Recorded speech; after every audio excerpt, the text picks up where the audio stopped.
Alors, mesdames et messieurs, bonjour. Ici Suzanne Nantel, mairesse de Berthierville, dans le cadre de votre émission Berthierville vous informe, pour partager avec vous les décisions qui ont été prises lors de la dernière séance du conseil municipal qui s'est tenue le 7 décembre dernier. Évidemment, de façon virtuelle, en respect des règles sanitaires émises par la santé publique. Je tiens tout d'abord à revenir sur une séance extraordinaire qui s'est tenue le 30 novembre dernier, lors de laquelle nous avons confirmé la fin de servitude faisant l'objet de l'acte de cession sur un terrain situé sur la rue Marchand, suite à la construction de la bâtisse réalisée conformément aux lois et règlements en vigueur de la Ville de Berthierville et des autres instances gouvernementales, et ce, pour Gestion Jean-François Morel Incorporé. Nous avons aussi autorisé l'embauche de M. Michel Champagne au poste de journalier opérateur à titre de personne salariée temporaire pour une période maximale de 6 mois, débutant le 7 décembre, et ce, aux conditions stipulées à la convention collective en vigueur. En début d'assemblée du 7 décembre, j'ai tenu, comme à mon habitude, à transmettre des informations d'ordre général qui touchent les citoyens. Dans un premier temps, je voulais remercier les 50 tout petits de Berthierville qui se sont prêtés au jeu du concours de dessin de la carte de vœux de la mairesse. Alors, mon coup de cœur a été celui du dessin de Sarah Saint-Jean, âgée de 5 ans, que vous pouvez voir à l'écran. Le choix n'a pas été facile, mais il ne pouvait y avoir qu'un gagnant. En plus de recevoir un encadrement de son œuvre et un panier surprise de matériel d'artiste, son dessin apparaîtra sur la carte de Noël que j'utiliserai pour l'envoi de mes différents souhaits. Tous les autres petits artistes ont participé à un tirage au sort et 2 gagnants se sont mérités des prix de matériel d'artiste. Alors, bravo à tous et vous pouvez consulter tous les dessins soumis sur le site web de la Ville. Dans la même lignée, un autre concours a été initié par la Ville cette année, Berthierville s'illumine, où les citoyens avaient été invités à décorer l'extérieur de leur résidence à la mi-novembre et faire l'envoi d'une photo. Ceci donnant droit à l'un des 10 prix de 50 $ en certificats cadeaux d'achat locaux. Ce concours se terminait le 1er décembre et, par le biais d'un enregistrement virtuel sur les réseaux sociaux, vous pourrez le 11 décembre prochain assister au tirage au sort des prix de ce concours et en connaître les gagnants. Vous avez été nombreux à y participer et nous vous en remercions. Je tiens aussi à rappeler qu'il est important pour le conseil municipal de rejoindre les citoyens et en ce sens, en complémentarité avec les outils en place tels que le site web de la Ville, la page Facebook, les infolettres et mon émission mensuelle Berthierville vous informe à CTRB TV, nous annonçons la publication d'une revue trimestrielle, le Berthier Vivre, qui sera distribuée par la Poste dans les prochains jours dans tous les foyers, commerces et industries Berthollet. Et finalement, je vous rappelle que la séance extraordinaire pour l'adoption du budget 2021 se tiendra à huis clos en raison du décret ministériel le 14 décembre prochain. Alors, la diffusion de cette séance sera sur le site web de la Ville dans les jours suivants. Et pour tous les éléments de ce budget, vous pouvez les retrouver dans une section spéciale de la revue Berthier Vivre de décembre. Alors, notre séance régulière a débuté par la nomination de M. Sylvain Lestrande comme maire suppléant et substitut à la mairesse à la MRC de Dautré pour les mois de janvier à avril 2021, inclusivement. Par la suite, Mme Isabelle Fontaine, conseillère municipale, et Mme Sylvie Francis coordonnatrices de la bibliothèque municipale, ont été désignées pour représenter la ville de Berthierville au Centre régional de services, aux bibliothèques publiques du Centre du Québec, de la Naudière et de la Mauricie pour l'année 2021.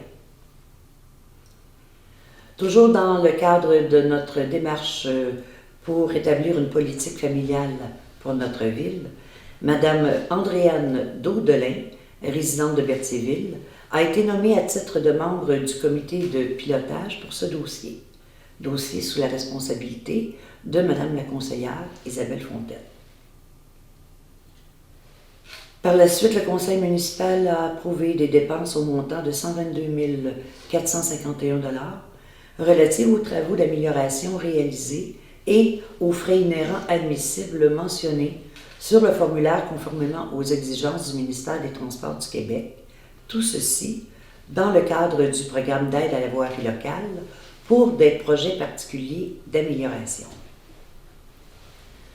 S'en est suivi le renouvellement de l'engagement municipal en matière de santé et sécurité au travail en tenant compte de la politique définie en 2008, soit le minimum à maintenir. Et nous avons aussi confirmé le mandat de son application au comité local de santé et sécurité. Par la suite, nous avons octroyé à la compagnie Xerox Canada Limited un contrat de location d'un équipement au coût annuel de 1 900 $ pour une période de 60 mois. Maintenant, en vertu de l'article 319 de la loi sur les cités et villes, le conseil municipal a établi par la suite le calendrier des séances ordinaires pour l'année 2021. Ce calendrier est disponible sur le site web et le sera aussi dans la revue Berthierville.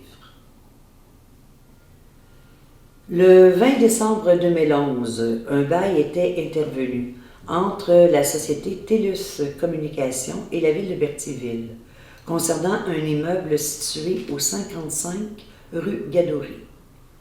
Suite à une demande, nous avons accepté de modifier l'entente envers Belle Mobilité Incorporée en remplacement de TELUS Communication avec l'option de prolonger le bail pour deux périodes de 5 ans à compter de la terminaison du terme actuel en vigueur.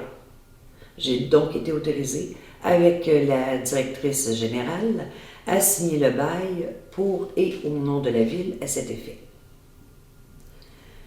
Nous avons aussi autorisé la fermeture des bureaux de l'Hôtel de Ville à compter du 24 décembre et ce jusqu'au 4 janvier 2021 inclusivement. Par contre, sachez que le service des travaux publics peut être rejoint en tout temps. Nous avons depuis autorisé le report de vacances de 2020 de Mme Sylvie Dubois, directrice générale, pour 56 heures, ainsi que pour M. Daniel Richard, contremaître, pour 92 heures et demie, tel que prévu à leur contrat de travail respectif.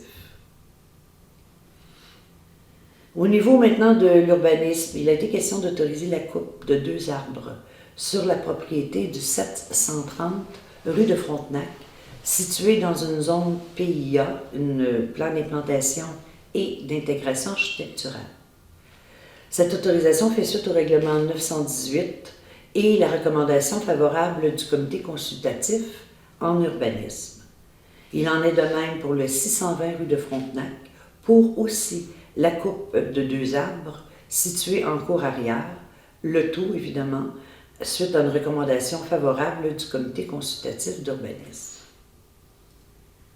De plus, nous avons autorisé que le local commercial situé au 370-372 rue de Frontenac soit converti en 2 logements résidentiels conditionnellement à ce que minimalement 30% de la superficie habitable de chacun de ces 2 logements soit situé au rez-de-chaussée et que des plans d'architecture déposés fassent l'objet d'une nouvelle approbation par la ville de Berthierville.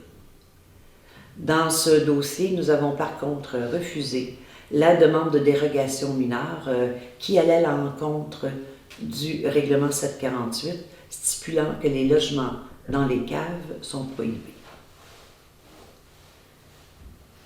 Nous avons approuvé le plan de concept d'enseigne pour le projet résidentiel intégré situé entre le 98 et le 140 rue Sainte-Foy, conditionnellement à ce que les dites enseignes soient installées à une distance minimale de 1 mètre de l'emprise de la voie publique.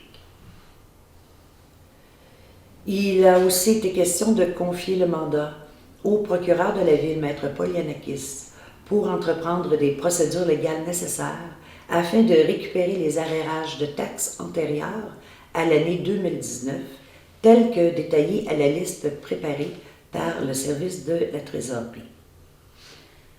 Nous avons aussi renouvelé le mandat de conseiller juridique pour les affaires courantes de la ville de Berthierville pour l'année 2021 pour un montant forfaitaire de 17 000 $, ainsi qu'un montant pour représenter la ville dans les causes de matière pénale et celles relatives au Code de la sécurité routière qui sont entendues à la MRC de Dautré pour un montant forfaitaire de 3 500 $ pour la même année auprès de Maître Paul Yanakis. Nous avons de plus octroyé à la compagnie Nordico Incorporée le contrat relatif au prélèvement et aux analyses des eaux des neiges usées et à la Legionella pour l'année 2021, et ce, au prix unitaire spécifié dans l'offre de service déposée par la compagnie. S'en est suivi l'embauche de M. Luc Gendreau au poste de journalier opérateur à temps complet au service des travaux publics à compter du 14 décembre prochain, et ce, selon les conditions énoncées à la convention collective en vigueur. La directrice générale et greffière a procédé par la suite au dépôt de documents, dont l'approbation du bilan 2019 de la stratégie d'économie d'eau potable de Berthierville, émis par le ministère des Affaires municipales et de l'Habitation, ainsi que le certificat de conformité du règlement 748-209 permettant l'utilisation d'un terrain pour la construction d'un centre pour la petite enfance au coin des rues Notre-Dame et Grégoire, certificat émis par la MRC de Dautré. Par la suite, j'ai fait état du dépôt de rapport au niveau de la collecte des matières résiduelles pour le mois d'octobre, le rapport de l'urbaniste ainsi que mon rapport d'activité pour le mois de novembre. Un avis de motion a été par la suite donné, ainsi que le dépôt d'un projet de règlement imposant les taux des diverses taxes pour l'année 2021 à la ville de Berthierville. Considérant notre souci environnemental et la protection de l'eau potable, et ainsi en respecter les mesures énoncées dans la stratégie québécoise d'économie d'eau potable, la ville de Berthierville a dû revoir son règlement sur les compteurs d'eau en raison de l'article 19 de la loi sur les compétences municipales, de l'avis de motion qui a été donné le 2 novembre dernier, et par la suite, nous en avons adopté le règlement, le numéro 957, sur les compteurs d'eau pour l'eau potable. Alors voilà qui complète les décisions et les informations de la séance régulière du mois de décembre. Cet enregistrement marque la dernière diffusion du résumé des séances du Conseil municipal pour l'année 2020. Je vous retrouverai à nouveau avec plaisir en janvier prochain pour continuer à partager avec vous les décisions prises par vos élus pour assurer votre mieux-être et votre qualité de vie dans notre milieu. D'ici là, malgré le contexte difficile, je vous souhaite de passer des belles fêtes. Merci d'avoir été à l'écoute. Prenez soin de vous et de vos proches. Au revoir.